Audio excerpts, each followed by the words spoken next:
Сәлеметсіздер ме достар, бүгін біз математика пәнінен 739 есепті шығаратын боламыз. Біз бұл жерде аралас сандарды ондық бөлшектерге айналдыруымыз керек. Бізде біріншісі 2/4-тен 1, оны 25-ке көбейтеміз. Екеуін де 25-ке көбейтеміз. Сонда 2/125 болады. Бұл жер 2/125 ондық бөлшектеріне жазғанда. Біріншісі сонда 2/125 болып тұр. Енді келесі екіншісі 5/2-ден 1. Енді 5-тен 5/1-ді 5-ке көбейтеміз және 2-ні 5-ке көбейтеміз. Сонда 5/5 болады. Ондық бөлшектеріне жазғанда осылай 5/5. 5/5 деп жазамыз. 5/5. Осылай.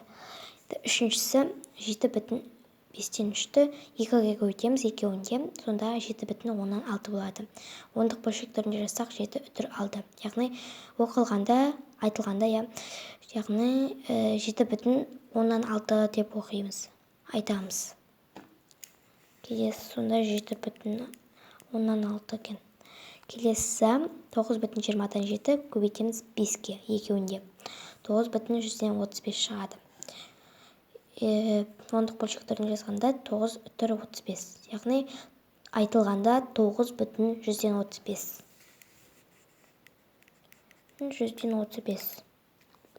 Келесі 11/25-тен 2 көбейтеміз 4-ке, екеуінде.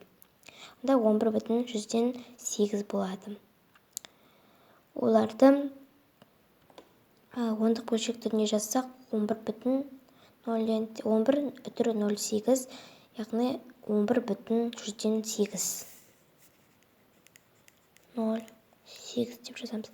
Енді ең соңғысы 4/50-ден 11. Көбейтеміз, екеуінде 2-ке көбейтеміз. 4/22 болады. Ондық бөлшектеріне жазсақ 4/22.